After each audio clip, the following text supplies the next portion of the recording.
Amina had always dreamed of her perfect wedding day. Growing up in the heart of West Africa, she had watched countless brides walk down the aisle, adorned in beautiful gowns that shimmered in the warm sun. When her day finally arrived, her excitement was palpable. The love of her life, Idris, had proposed 6 months earlier, and everything was falling into place. She had found the most beautiful venue, her friends had organized an amazing bridal shower, and now it was time for the final piece, her wedding dress. There was a new bridal store in the village called Radiant Brides, owned by a mysterious woman named Auntie Moana. Her shop was small but elegant, tucked away near the market, surrounded by tall baobab trees that provided a natural shade. It had become the talk of the town for the variety of exquisite wedding gowns available for rent, something that was not common in their village. Amina stepped into the store with her mother and sister, the excitement building as they entered the cozy, softly lit space. The shop was full of delicate lace, satin fabrics, and beaded veils that sparkled under the low-hanging chandeliers. Auntie Moana welcomed them with a warm smile, her eyes glinting with something that Amina couldn't quite place. Amina was immediately drawn to a simple yet stunning white gown displayed at the far end of the shop. It shimmered in the light, and as she touched the fabric, it felt almost too perfect. "This is the one," she whispered, running her fingers along the embroidered bodice. Auntie Moana's smile widened. "Ah yes, this dress is special. It has been worn by many brides, each one more beautiful than the last. It will make you glow on your special day." Her mother and sister beamed at her. "You look radiant, Amina," her mother said as tears filled her eyes. But as the wedding day approached, strange things began to happen. The caterer suddenly pulled out, claiming that their business had mysteriously caught fire. The florist's van broke down on the way to the venue, and Amina's best friend, Fatima, broke her leg the night before the wedding. Despite all these misfortunes, Amina held her head high, refusing to let anything ruin her day. But when the day finally arrived, a storm appeared out of nowhere, tearing down the tents and drenching everything in sight. The wedding had to be postponed, and Amina, heartbroken, returned the dress to Auntie Moana, feeling that it was all just a terrible twist of fate. She had no idea that her tragedy was the first of many to come. After Amina's wedding was postponed, rumors spread through the village, but no one suspected the dress. A few months later, another bride, Kemi, came into the shop, excited about her upcoming nuptials to a wealthy businessman from the neighboring town. Auntie Moana was as charming as ever, guiding Kemi through her selection until she found the same gown Amina had worn. Kemi marveled at how it fit her perfectly, like it had been made just for her. However, just like with Amina, misfortune followed. Her venue was double-booked, forcing her to change locations at the last minute.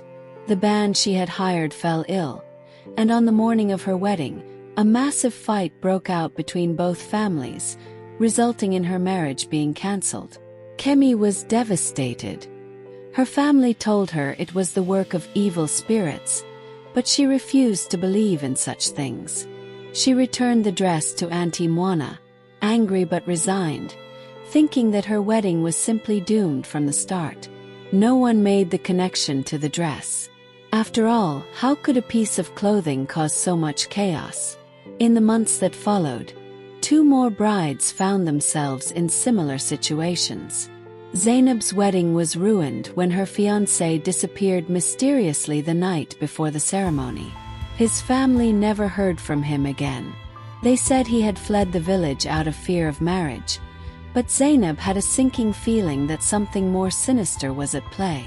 Hen came Titi, whose wedding was marred by a tragic accident. Her father, who had been looking forward to walking her down the aisle, suddenly fell ill and died just days before the wedding. Overcome with grief, Titi cancelled the ceremony. Each bride had worn the same dress, each one thinking it was mere coincidence that their weddings never happened. But as the stories piled up, the women began to whisper among themselves. Could it be the dress? Auntie Moana, however, continued to rent the gown without a care in the world, smiling warmly at every bride who came through her door, as if their pain and sorrow were none of her concern. Yimi was different. She had heard the rumors about the ill-fated brides, but unlike the others, she was a woman of deep faith. She had prayed over her wedding for months, asking for protection and guidance. When she stepped into Radiant Brides, she felt a strange sense of unease. Yet she was drawn to the cursed gown, just like the others before her. Her fiancé, Sei, was a good man, and their families had been eagerly awaiting their union. Everything had gone smoothly during the planning process, until the day she tried on the dress. The minute she wore it, Yemi felt a chill run down her spine, but she ignored it, thinking it was just nerves. But as her wedding day approached, disaster struck. A freak accident left her wedding venue in ruins. Then, her bridesmaids started falling ill, one after another. When her priest suddenly cancelled, claiming a family emergency, Yemi knew something was terribly wrong. Unlike the others, Yemi did not give in to despair. She prayed harder, seeking answers. And then one night she had a dream. In the dream, Yemi saw a woman dressed in black, standing in the bridal shop, whispering words of malice over the cursed gown. The woman's face was obscured, but Yemi knew it was Auntie Moana. The next morning, Yemi woke up with a sense of clarity. She had to confront Auntie Moana and uncover the truth behind the gown. Yemi returned to the shop, her heart pounding. She didn't know what she was going to say, but she knew she couldn't back down. When she walked through the door, Auntie Moana greeted her with the same warm smile she always gave her customers. But Yemi saw something else now, something dark lurking behind her eyes. "I know about the dress," Yemi said, her voice steady. Auntie Moana's smile faltered for a moment. "What are you talking about, my dear? The brides who wore this dress before me, none of them had their weddings. And now everything is going wrong with mine too. I had a dream, Auntie Moana. I saw you." For a split second, fear flashed across Auntie Moana's face, but she quickly recovered. "Dreams are just that, Yemi, dreams. You are stressed. The wedding will go on as planned." But Yemi was not convinced. Something deep inside her knew the truth. She held Auntie Moana's gaze, refusing to be intimidated. "I prayed about this," Yemi said softly. "God showed me what I needed to see." The smile on Auntie Moana's face disappeared. She stepped closer to Yemi, her voice lowering to a dangerous whisper. "You should have never come here with your prayers." Yemi stood her ground as Auntie Moana's warm facade melted away, revealing a cold and sinister presence underneath. The once charming shopkeeper's eyes narrowed, and the air in the bridal store seemed to grow thick with tension. Yemi's heart raced, but she steadied herself with silent prayers. "You think your prayers will save you, little girl?" Auntie Moana hissed, her voice low and menacing. "You have no idea what you're meddling with." Yemi took a deep breath, refusing to let fear control her. "I know that dress is cursed, and I know you're behind it. What have you done to it? Why are you doing this to brides?" Auntie Moana's eyes darkened, and she took a step closer to Yemi, her movements slow and deliberate. "You want to know why? Fine. I'll tell you." The shop grew eerily silent as Auntie Moana began her tale. Years ago, before she opened Radiant Brides, she had been a seamstress in a distant village. She had fallen in love with a man who had promised to marry her. She spent months sewing her own wedding dress, pouring her heart and soul into every stitch. But on the eve of her wedding, the man left her for another woman, breaking her heart. Filled with rage and grief, Auntie Moana turned to a powerful sorceress who lived deep in the forest. She begged the sorceress for revenge, and in return, The sorceress cursed the dress Auntie Moana had made. Any bride who wore it would suffer the same heartbreak and misfortune that Auntie Moana had endured. "It is their love that I want to destroy," Auntie Moana said, her voice dripping with malice. "They will never be happy, just as I was never happy." Yimi felt a chill run down her spine. The dress had been cursed with a powerful evil, fueled by Auntie Moana's hatred.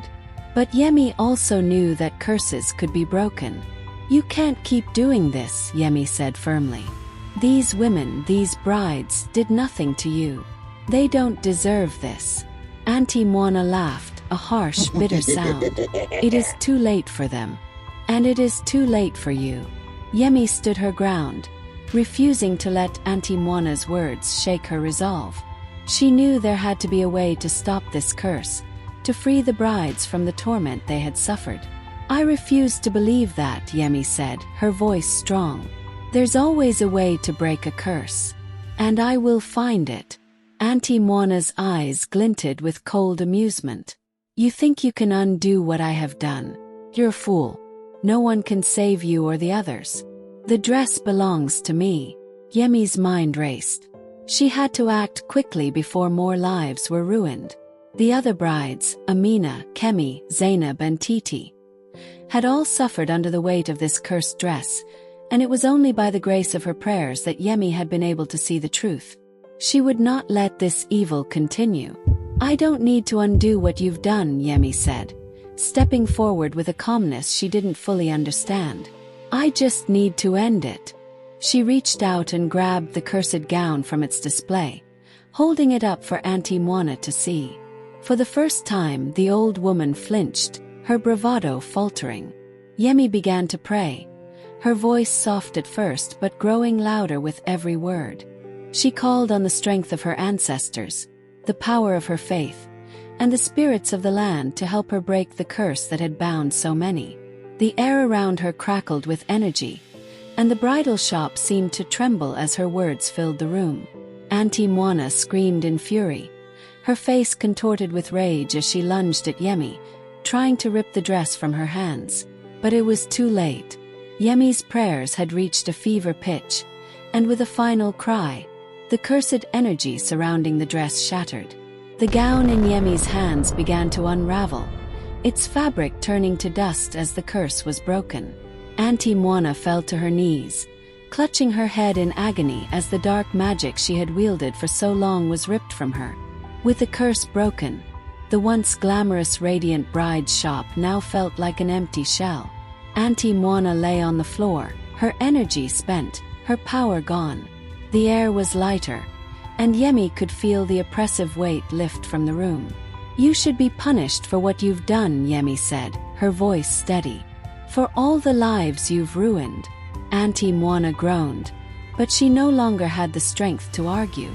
Yemi stepped outside the shop, the sun shining brightly on her face. She felt free, as if a great burden had been lifted. Word of what had happened spread quickly through the village, and soon, the elders arrived to handle the situation. Auntie Moana was taken away to face justice, and her shop was closed for good.